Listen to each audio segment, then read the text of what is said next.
स्पर्धा विश्व ऑफिशियल या युट्यूब प्लॅटफॉर्मवर तुम्हा सर्वांचं अगदी मनपूर्वक स्वागत आहे. पण महाराष्ट्र गट ब संयुक्त पूर्व परीक्षा 2025 त्याचा पेपर अनालिसिस करत होतो. त्यामध्ये मागील भागामध्ये आपण इतिहासाचे प्रश्न बघितलेले आहेत. या भागामध्ये आपण भूगोलाचे प्रश्न बघणार आहोत. तर चला मग सुरुवात करूया. याआधी काही महत्वाच्या गोष्टी आहेत त्या तुम्हाला सांगते. दररोज संध्याकाळी 7 वाजता आपण शॉर्ट व्हिडिओच्या माध्यमातून आपल्या या स्पर्धा विश्व ऑफिशियल युट्यूब प्लॅटफॉर्मवर PYQ अपलोड करत असतो. एक शॉर्ट व्हिडिओच्या माध्यमातून तुम्हाला दोन ट्रिक्स, लॉजिक आणि जे काही अप्रोच आहे तो डेव्हलप कसा होतो किंवा रेग्युलर आपण ते व्हिडिओ बघतो किंवा 1 ते 3 मिनिटाचा तो व्हिडिओ असतो. जरी शॉर्ट व्हिडिओ असला तरी आपण तो एक फ्लो किंवा कन्सिस्टन्सी त्यामध्ये राहण्यासाठी ती जी सिरीज आहे ते तुम्हाला उपयुक्त ठरणार आहे. सोबतच त्यातून इन्फॉर्मेशन सुद्धा मिळणारच आहे. ती सिरीज आहे तुम्ही पाहू शकता, सर्व स्पर्धा परीक्षांसाठी उपयुक्त आहे. तलाठी भरती किंवा बाकीच्या सुद्धा MPSC मार्फत होणाऱ्या सर्व स्पर्धा परीक्षांसाठी ग्रुप बी, ग्रुप सी, राज्यसेवा पूर्व परीक्षा आणि बाकीच्या सुद्धा स्पर्धा परीक्षा आहेत त्यांच्यासाठी GS चा एक स्रोत म्हणून तुम्ही ती सिरीज पाहू शकता. चला मग आता सुरुवात करूया. आता भूगोलाचे प्रश्न आहेत त्याला, आणि आपलं टेलिग्राम सुद्धा स्पर्धा विश्व ऑफिशियल नोटिफिकेशनसाठी तुम्ही जॉईन करू शकता.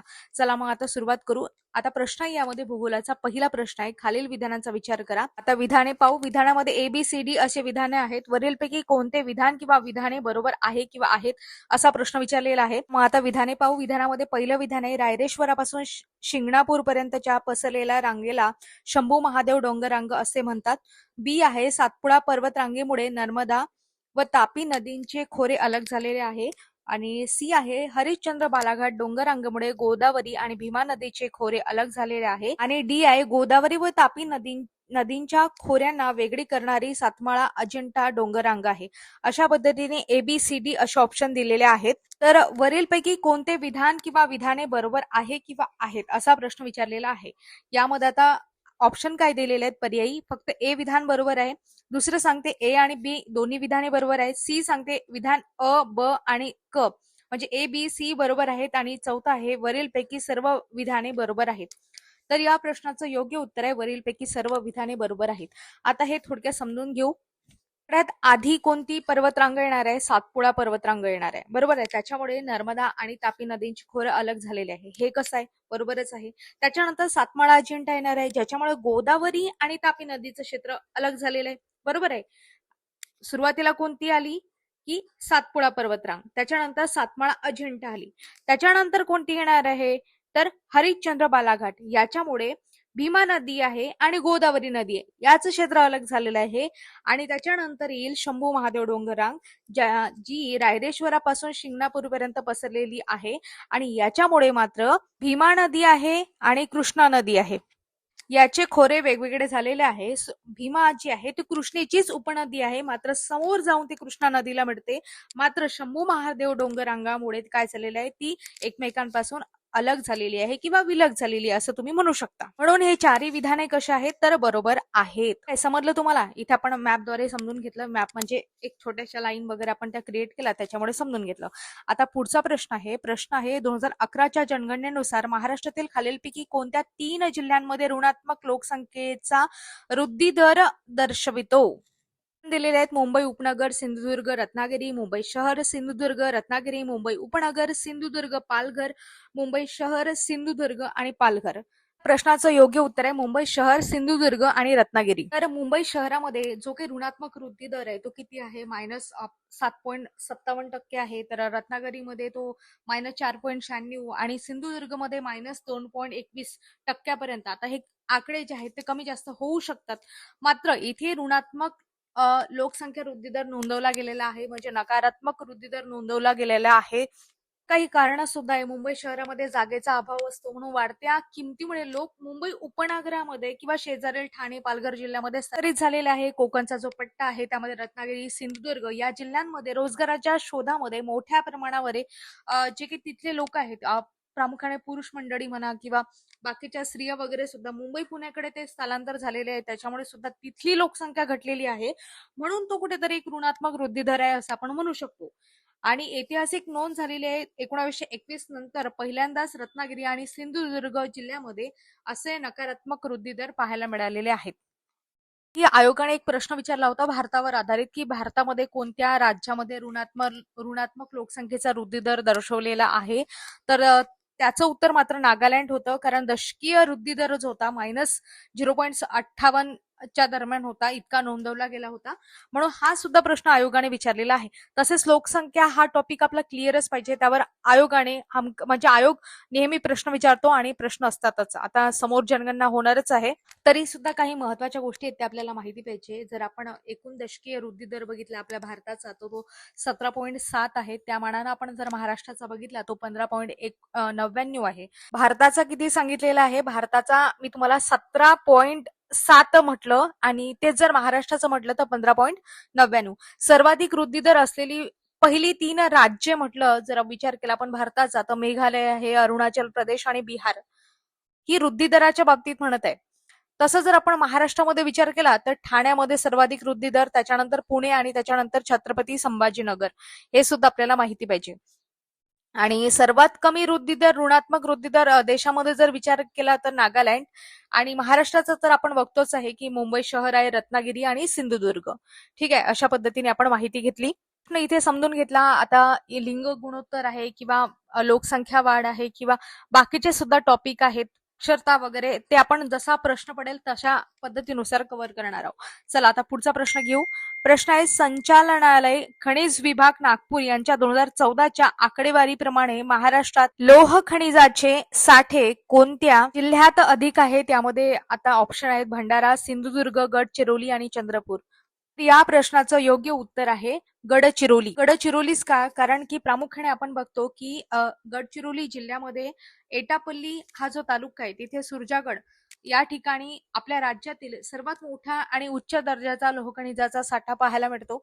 तसे इतर सुद्धा प्रमुख जे काही खनिज आहेत त्यांच्याबद्दल जर आपण बघितलं तर जसं मी तुम्हाला सांगते, लोह खनिजाबद्दल गडचिरोली आहे. त्याच्यानंतर आणखी सुद्धा जिल्हे आहेत, चंद्रपूर, सिंधुदुर्ग, गोंदिया, नागपूर वगैरे. महत्वाचे ठिकाणे सुद्धा आहे. समजा गडचिरोली मधलं तुम्हाला विचारलं तर आता ठिकाणे सुद्धा आयोग विचारायला लागलाय. सुरजागड आहे, देऊळ गाव आहे, सिंधुदुर्गमध्ये रेडी आहे किंवा रेवंडी आहे, चंद्रपूरमध्ये लोहार आहे, पिंपळगाव आहे. हे झालं लोह खनिजाच्या बाबतीत. तसंच मॅग्नीजच्या बाबतीत आपण बघतो की नागपूर टॉपला आहे. नागपूर, भंडारा भारतातील एकूण साठ्यांपैकी जवळजवळ 40% साठा महाराष्ट्रात होतो किंवा आहे असं म्हणू शकता. कशाबद्दल म्हणत आहे? मॅग्नीज बद्दल. आणि इतर जिल्हे सुद्धा आहेत, जसं सिंधुदुर्ग आहे, म्हणजे कमी प्रतीचे साठे आहेत, परंतु तिथे साठे पाहायला मिळतात. त्याच्यानंतर महत्वाची ठिकाणी या व्यतिरिक्त महत्वाच्या ठिकाणांमध्ये लक्षात ठेवा, नागपूर जर तुम्हाला म्हटलं, नागपूरमध्ये मी तुम्हाला सांगितलं की मॅग्नीजचे साठे चांगले आहेत, भंडाऱ्यामध्ये चांगले आहेत. मग भंडाऱ्यामध्ये कुठे आहेत? तुमसर, डोंगरी, बुद्रुक वगैरे या ठिकाणी. नागपूर म्हटलं तर कांद्री आणि मानसर या ठिकाणी मॅग्नीजचे साठे आहेत. आयोग समोर विचारू शकते. त्याच्यानंतर दगडी कोळसा सुद्धा खूप महत्वाचा आहे. कोल चंद्रपूर, नागपूर, यवतमाळ या ठिकाणी. चंद्रपूरमध्ये आता मागच्या प्रिलिम्स मध्ये विचारला होता प्रश्न, लक्षात ठेवा, चंद्रपूरमध्ये बल्लारपूर, वरोरा या ठिकाणी, नागपूरमध्ये कामठी आहे किंवा उमरेड या ठिकाणी, आणि यवतमाळमध्ये वनी या ठिकाणी दगडी कोळशाचे साठे पाहायला मिळतात. त्याच्यानंतर बॉक्साईट जर विचारलं तर बॉक्साईटमध्ये प्रमुख जिल्हे आहेत. कोल्हापूरमध्ये सर्वाधिक साठे आहेत. त्याच्यानंतर रत्नागिरी, सिंधुदुर्ग या ठिकाणी, रायगड, ठाणे या ठिकाणी. आणि याचा प्रामुख्याने बॉक्साईटचा उपयोग कशासाठी होतो? अल्युमिनियम तयार करण्यासाठी होतो. त्याच्यानंतर चुनखडी म्हटलं तर चुनखडीमध्ये मुख्य जिल्हा आहे यवतमाळ, राज्यामध्ये सर्वाधिक साठे आहेत. त्याच्यानंतर इतर जिल्हे जर आपण बघतो तर चंद्रपूर, गडचिरोली, नागपूर आणि नांदेड आहे. या ठिकाणी आपल्याला साठे पाहायला मिळतात. या पद्धतीने आपण माहिती घेतली. गडचिरोली लोह खनिज उच्च दर्जाचे, त्याच्यानंतर चंद्रपूर, यवतमाळ, नागपूर, भंडारा, कोल्हापूर आणि सिंधुदुर्ग अशा पद्धतीने. त्याच्यानंतर आता पुढचा प्रश्न आहे, जोड्या जुडवा यासाठी स्तंभ अ आणि स्तंभ ब. स्तंभ अ मध्ये कोपेन हवामान सांगितलेलं आहे आणि दुसरीकडे हवामानाचा प्रकार सांगितलेला आहे.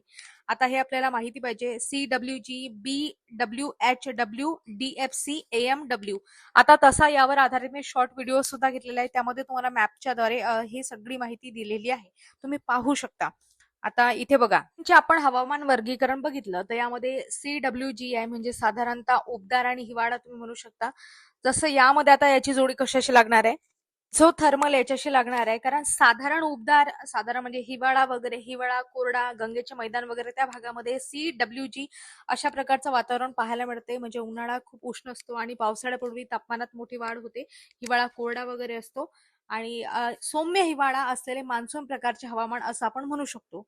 तर यामध्ये हा जो गंगेचा जो मैदानी प्रदेश आहे, पंजाब, हरियाणा, उत्तर प्रदेश, बिहार, पश्चिम बंगालचा थोडाफार भाग, त्यामध्ये CWG प्रकारचं मेझोथर्मल म्हणजे जास्त पण नाही पण आणि कमी पण नाही अशा प्रकारचं वातावरण पाहायला मिळते, त्याला आपण मेझोथर्मल म्हणतो. त्याच्यानंतर आहे BWHW. यामध्ये जर आपण बघितलं तर वाळवंटी किंवा कोरडा हिवाळा वगैरे असं आपण म्हणू शकतो याच्याशी संबंधित. तर मग याची जोडी लागणार आहे अ, उष्ण वाळवंट याच्याशी. राजस्थानचा जो काही भाग आहे तो त्याच्यामध्ये मोडतो. त्याच्यानंतर DFC जर आपण बघितलं तर थंड हिम आहे की वर्षभर पाऊस आहे किंवा कमी कालावधीचा उन्हाळा आहे असं आपण म्हणू शकतो. म्हणून याची जोडी लागणार आहे 2शी थंड आणि आर्द्र हिवाळा याच्याशी. प्रामुख्याने अशा प्रकारचं हवामान आहे ते अरुणाचल प्रदेश आहे, सिक्कीम आहे, ईशान्य भारतामध्ये जे काही उंच भाग आहेत हिमालयाचे तिथे पाहायला मिळते. आणि AMW हे शेवटचं आहे आपलं. तर AMW म्हणजे उष्णकटिबंधीय मान्सून आणि हिवाळा जो असतो कोरडा असतो अशा पद्धतीचं वातावरण भारताची पश्चिम किनारपट्टी आहे, कोकण आहे, मलबार किनारा वगैरे, गोवा, कर्नाटकचा किनारी भाग वगैरे या ठिकाणी पाहायला मिळते. म्हणून याची जोडी लागणार आहे उष्णकटिबंधीय मोसमी. अशा पद्धतीने 4, 1, 2, 3 हे या प्रश्नाचं योग्य उत्तर होईल. अशा पद्धतीने हा प्रश्न आपण बघितला. आता पुढचा प्रश्न पाहू. खालील विधाने विचारात घ्या. चिनाब नदी जोजिला खिंडीजवळ उगम पावते. रावी नदीचा उगम रोहतांग खिंडीजवळ आहे. सतलज नदीचा उगम रकास तलावाजवळ आहे. अशा पद्धतीने ABC असे ऑप्शन दिलेले आहेत आणि त्याच्यानंतर काही विधाने दिलेली आहेत. त्यामध्ये A आणि C फक्त, A आणि B फक्त, B आणि C फक्त आणि C फक्त अशा पद्धतीने. तर यामध्ये बरोबर विधाने कोणती आहेत ते विचारलेलं आहे. या प्रश्नामध्ये चिनाब नदी आहे ते तिचा उगम झोजिला खिंडीजवळ होत नसून बारालाच्या खिंडा हिमाचल प्रदेशमध्ये तिथे होतो. चंद्रा आणि भागा या 2 नद्यांच्या संगमातून तांडी येथे तयार होतो. म्हणून A जे आहे ते चुकीचं आहे. A आपण एलिमिनेट केलं तर B आणि C हे आपलं उत्तर राहते. तर बघा बाकीचे 2 स्टेटमेंट बरोबर आहेत. रावी नदीचा उगम रोहतांग खिंडीजवळ होतो म्हणून. हे सुद्धा स्टेटमेंट बरोबर आहे की सतलज नदी आहे तिचा उगम राकस्ताल म्हणजे मान सरोवर जवळ तिबेट आहे तिथून होतो आणि शिपकी खिंडीतून भारतामध्ये ते प्रवेश करते. ठीक आहे, ऍडिशनल माहिती सांगली. B आणि C स्टेटमेंट बरोबर आहे. आता सिंधू नदीच्या ह्या उपनद्या आहेत चिनाब, रावी, बियास, सतलज. बियास येथे दिलेले नाही पण बियास सुद्धा आहे. बियास नदीबद्दल जर विचार केला तर बियास कुंड आहे रोहतांग खिंडी जवळ वाहते. आणि सगळ्यात महत्वाची गोष्ट या नदीबद्दल, ही नदी पूर्णपणे भारताच्या हद्दीत वाहते आणि सतलजला मिळते म्हणून माहिती पाहिजे बियास नदीबद्दल. ठीक आहे, ते आपण इथे आता समजून घेतलं. सगळ्या नद्या त्या सिंधूच्या उपनद्या आहेत हे तुम्हाला सांगितलं. सिंधूची सगळ्यात मोठी उपनदी जर म्हटलं तर चिनाब आहे हे सुद्धा माहिती असू द्या. आणि ह्या 5ही नद्या ज्या आहेत त्या पाकिस्तान मधील मिठनकोट या ठिकाणी सिंधू नदीला जाऊन मिळतात. आणि या नद्यांपैकी भाकरा नांगल धरण जे आहे त्यावर प्रश्न विचारलेला आहे. प्रसिद्ध धरण आहे सतलज नदीवर आहे ते सुद्धा माहिती पाहिजे. सिंधू करार आहे यावर वारंवार प्रश्न विचारला 1960 मध्ये झाला होता. या करारानुसार सिंधू, झेलम आणि चिनाब या नद्यांचे पाणी प्रामुख्याने पाकिस्तानला तर रावी, बियास आणि सतलजचे पाणी भारताला मिळालेले आहे हे सुद्धा माहिती पाहिजे. तसेच पूर्व परीक्षेमध्ये एक प्रश्न विचारला होता की त्याची वैदिक नावं याच्याशी रिलेटेड. तर सिंधू आहे त्याला सिंधू म्हणतात, झेलमला विस्तता म्हणतात, चिनमला अक्सिनी म्हणतात, रावीला परुष्णी आणि बियासला विपाशा किंवा विपाशा आणि सतलजला शतद्रू असं म्हणतात हे सुद्धा माहिती पाहिजे. तसंच या नद्यांदरम्यानचे जे काही दोआब आहेत त्यांच्यावर सुद्धा प्रश्न विचारले जातात सुद्धा माहिती पाहिजे. ठीक आहे, आता हा प्रश्न समजून घेतला. पुढचा प्रश्न पाहू. खालीलपैकी कोणते किंवा कोणती विधाने महाराष्ट्राच्या पर्जन्याबाबत अचूक आहे किंवा आहेत असा प्रश्न विचारलाय. ABCD असे ऑप्शन आहेत आणि पर्यायी उत्तर दिलेले आहेत. तर आता बघा, पहिलं विधान आहे महाराष्ट्रात पावसाळ्याच्या आरंभी पश्चिमेकडून पूर्वेकडे वायुभार कमी होत जातो. B विधान आहे राज्यातील पर्जन्याचे वितरण प्रामुख्याने नैसर्गिक वनस्पतीच्या वितरणावर अवलंबून असल्याचे आढळते. C विधान आहे नैऋत्य मोसमी वारे घाट माथ्यावरून पूर्वेकडे जातात तेव्हा त्यांची बाष्पधारण शक्ती वाढते. D विधान आहे विदर्भामध्ये पश्चिमेकडून पूर्वेकडे पावसाचे प्रमाण वाढत जाते. या प्रश्नाचं योग्य उत्तर आहे A, C आणि D. कारण B विधान चुकीचं आहे. राज्यातील पर्जन्याचे वितरण प्रामुख्याने नैसर्गिक वनस्पतीच्या वितरणावर अवलंबून असल्याचे आढळते. हे कसं आहे? चुकीचं आहे. कारण की आपण बघतो महाराष्ट्रातील पर्जन्याचं वितरण प्रामुख्याने भूरचना म्हणजे फिजिओग्राफी आहे किंवा सह्याद्री पर्वताच्या पश्चिम घाट आहे त्याच्या स्थानावरून आहे. अरबी समुद्राकडून येणारे जे काही बाष्पयुक्त वारे आहेत ते सह्याद्रीला अडतात. त्यामुळे कोकण घाटावर जास्त पाऊस पडतो आणि प्रतिरोध प्रकारचा पाऊस पडतो हे आपल्याला माहिती आहे. पर्वत ओलांडल्यानंतर मात्र हे कोरडे होतात. त्यामुळे मध्य महाराष्ट्रात पर्जन्य छायाचा प्रदेश तयार होतो. म्हणजेच हे कशावर डिपेंड आहे? फिजिओजिओग्राफी आहे म्हणजे त्याच्यावर डिपेंड आहे. प्रामुख्याने भूरचना आहे त्याच्यावर डिपेंड आहे, ना की वनस्पतीचा जो काही प्रकार आहे. तसेच वनस्पतीचे जे काही वितरण आहे त्याच्यावर नसून कशावर आहे तर भूरचना आहे, फिजिओजिओग्राफी त्यावर आधारित आहे. हे सुद्धा माहिती पाहिजे. बी स्टेटमेंट चुकीचं आहे आणि बी आपण एलिमिनेट केला तर दुसरा आणि तिसरा स्टेटमेंट निघून जाईल आणि विदर्भामध्ये आता बाकीचे स्टेटमेंट बरोबर आहेत ना. विदर्भामध्ये पश्चिमेकडून पूर्वेकडे पावसाचे प्रमाण वाढत जाते, बरोबर आहे. नैऋत्य मोसमी वारे घाट माथ्याहून पूर्वेकडे जातात तेव्हा त्यांची बाष्पधारण शक्ती वाढते, हे सुद्धा बरोबर आहे. महाराष्ट्रात पावसाळ्याच्या आरंभी पश्चिमेकडून पूर्वेकडे वायुभार कमी होत जातो, हे सुद्धा बरोबर आहे. म्हणून ए सी डी या प्रश्नाचं योग्य उत्तर आहे. पुढचा प्रश्न आहे, खालीलपैकी कोणते विधान किंवा विधाने चुकीची आहे किंवा आहेत? आता यामध्ये ABCD विधाने दिलेली आहेत. भूगोलाच्या प्रश्नामध्ये तुम्हाला इथे एक गोष्ट जाणवते की 2025च्या पेपरमध्ये तुम्हाला मल्टिपल स्टेटमेंट दिलेले आहेत आणि तुम्ही सहज एखादा स्टेटमेंट एलिमिनेट करू शकता. मात्र येथे सगळ्यात महत्वाची गोष्ट बेसिक नॉलेज शिवाय हा पेपरच नाही असं आपण म्हणू शकतो. ते पाहिजे म्हणजे पाहिजेच. ठीक आहे, आता 17वा प्रश्न पाहू. आता यामध्ये कोणते विधान आहेत? पहिलं विधान आहे कामठी कोळसा क्षेत्र आंब नदीच्या खोऱ्यात आहे. बी विधान आहे वर्धा खोऱ्यातील कोळसा क्षेत्र चंद्रपूर व यवतमाळ जिल्ह्यात विभागले आहे. सी आहे उमरेड कोळसा क्षेत्र कन्हान नदीच्या खोऱ्यात आहे. डी आहे महाराष्ट्रातील तुर्भे या ठिकाणी कॅनडाच्या साहाय्याने अप्सरा आणि ब्रिटनच्या साहाय्याने सायरस या अणुभट्ट्या उभारण्यात आलेल्या आहेत. तर यामध्ये आता पर्यायी उत्तर आहे फक्त ए. दुसऱ्यामध्ये सांगितलेले ए आणि बी, तिसऱ्यामध्ये सांगितले ए सी डी आणि चौथ्यामध्ये सांगितले ए बी डी. या प्रश्नाचं योग्य उत्तर काय?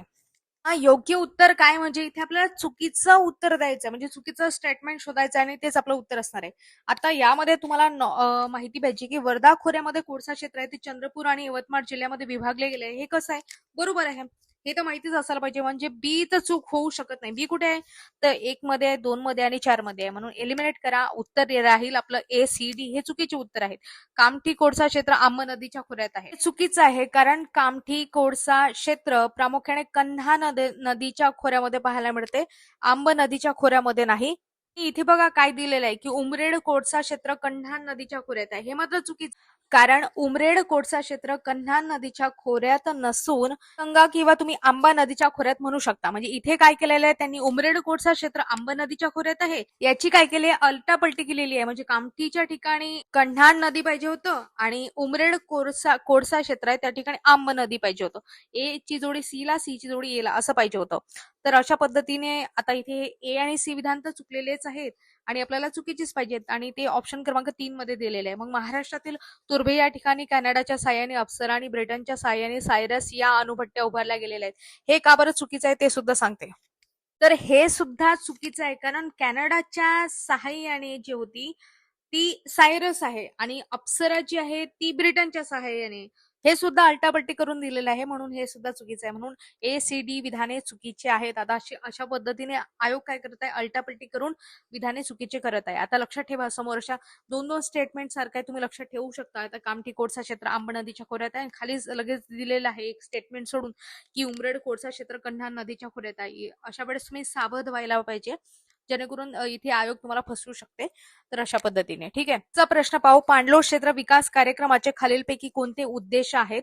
आता काय उद्देश असतील पाणलोट क्षेत्र विकास कार्यक्रमाचे? तर यामध्ये भूमी उपयोजन आणि उत्पादनात पर्याप्त वाढ करणे, वाहत्या पाण्याला नियंत्रित करून भूमीचे शरण थांबवणे, त्याच्यानंतर गुंतवणूक कमी आणि उत्पादन खर्चात वाढ करणे. सी स्टेटमेंट तुम्हाला ऑर्डर्स वाटते म्हणून सी एलिमिनेट करायचं, सी एलिमिनेट करा आणि याच्यानंतर मग 4 ऑप्शन निघून जाईल आणि ए आणि बी स्टेटमेंट विधाने संयुक्तिक आहे, त्याच्याशी रिलेटेड आहे म्हणून ए आणि बी पाहिजेच. म्हणून ऑप्शन क्रमांक 2 याचं उत्तर होईल. आता हे लॉजिकल आहे, एवढं तर आपल्याला समजायलाच पाहिजे की भूमी उपयोजन करणं, त्याचं उत्पादनात पर्याप्त वाढ करणं किंवा वाहत्या पाण्याला नियंत्रित करणं, भूमीचे शरण थांबवणं असेल पाणलोट क्षेत्र विकास कार्यक्रमाचे उद्देश असतील असं आपण म्हणू शकतो. म्हणून ए आणि बी बरोबर आहे असं आपण म्हणू शकतो. त्याच्यानंतर आता खालील विधाने पहा. ABC महात्मा फुले कृषी विद्यापीठाचे डाळिंब तंत्रज्ञान संशोधन केंद्र लखमापूर येथे आहे. बी आहे फुले यशोदा गव्हाचे वाण महात्मा फुले कृषी विद्यापीठाने 1998 मध्ये विकसित केले. सी आहे महाराष्ट्र कृषी विद्यापीठाचे कार्यालय मुंबई येथे होते. अशा पद्धतीने तर या प्रश्नाचं उत्तर आहे आयोगाने दिलेलं ए आणि सी बरोबर म्हणजे ऑप्शन क्रमांक 2 महात्मा फुले कृषी विद्यापीठाचे डाळिंब संशोधन केंद्र लखमापूर येथे आहे बरोबर आहे आणि महाराष्ट्र कृषी विद्यापीठाचे कार्यालय मुंबई येथे होते होते ठीक आहे हे सुद्धा बरोबर आहे. मग बी स्टेटमेंट चुकीचं आहे. फुले यशोदा गव्हाचे वाण महात्मा फुले कृषी विद्यापीठाने 1998 मध्ये विकसित केले हे मात्र चुकीचं आहे. कारण काय? कारण फुले यशोदा हे गव्हाचं वाण नाही तर हे ज्वारीचं वाण आहे. मग आता ज्वारीचं वाण आहे इथे गव्हाचं दिलेलं आहे मग हे चुकीचं आहे. ठीक आहे अशा पद्धतीने. आता पुढचा प्रश्न पाहू. खालीलपैकी कोणती विधाने बरोबर आहेत? ABC मी तुम्हाला सांगते मल्टिपल स्टेटमेंट मध्ये खूप फसवण्याचा प्रयत्न केला आहे आयोगाने. मात्र तुम्हाला बेसिक नॉलेज असेल तर तुम्ही एलिमिनेट करू शकता. मध्ये आता पर्यायी उत्तर आहेत विधान ए, त्याच्यानंतर विधान ए आणि बी, त्याच्यानंतर विधान ए बी सी, त्याच्यानंतर विधान बी आणि सी अशा पद्धतीने. या प्रश्नाचं योग्य उत्तर आहे बी आणि सी. बी आणि सी म्हणजे खानापूर पठाराच्या दक्षिणेला कृष्णा नदीचं खोरे बरोबर आहे आणि मन्याड नदी खोरे गोदावरी नदीच्या खोऱ्यात आहे हे सुद्धा बरोबर आहे. तर यामध्ये आता विधान ए जे आहे ते वैतरणा आणि तानसा उल्हास नदीच्या उपनद्या आहेत हे मात्र चुकीचं आहे. कारण काय? वैतरणा, तानसा आणि उल्हास या तिन्ही स्वतंत्र नद्या आहेत. प्रामुख्याने कोकणातील नद्या त्या आहेत आणि त्या एकमेकांच्या उपनद्या नाहीत. ठीक आहे म्हणजे वैतरणा, तानसा, उल्हास नदीच्या उपनद्या नाहीत हे चुकीचं आहे. उल्हास नदी आहे कोकणातील सर्वात मोठी नदी आहे आणि तिचं स्वतःचं एक स्वतंत्र खोर आहे. वैतरणा नदी आहे कोकणातील सर्वात लांब नदी असून ती नाशिक जवळील सह्याद्री पर्वतापासून उगम पावते आणि तानसा नदी आहे ही उल्हासची उपनदी नसून ती वैतरणा नदीची उपनदी आहे. तानसा नदी पालघर जिल्ह्यात वैतरणा नदीला जाऊन मिळते असं आपण म्हणू शकतो अशा पद्धतीने. तर मग हे विधान कसं आहे? स्टेटमेंट कसं आहे? चुकीचं आहे. मग अ स्टेटमेंट चुकीचं आहे म्हणजे एक पहिलं जे स्टेटमेंट चुकीचं आहे ए एलिमिनेट करा. 1-3 मधून निघून जाईल त्याच्यानंतर 2 निघून जाईल उरलं काय बी आणि सी. ऑप्शन क्रमांक 4 योग्य प्रश्नाचं उत्तर. यापुढील जे प्रश्न आहेत ते इकॉनॉमिक्सचे आहेत आणि हे जे प्रश्न आहेत ते आपण पुढील भागामध्ये घेणार आहोत. यामध्ये तुमचे काही डाऊट्स वगैरे असतील तर तुम्ही मला कमेंट बॉक्समध्ये विचारू शकता, बोलू शकता. तुम्ही प्रश्न वगैरे असतील तर तुम्ही बिनधास्तपणे कमेंट बॉक्समध्ये विचारू शकता. तर पूर्ण सिरीज आहे आणि अशाच पद्धतीने आपण प्रश्न सुद्धा घेणार आहोत. तर आता समोर आपण इकॉनॉमिक्सचे आहेत त्याच्यानंतर इकॉनॉमिक्स झाल्यानंतर मग पॉलिटी वगैरे असेल. एक एक करत सगळे सब्जेक्ट आपण कव्हर करणार आहोत. काय भेटूया पुढील भागात. तोपर्यंत तुम्हा सर्वांचे आभार. धन्यवाद.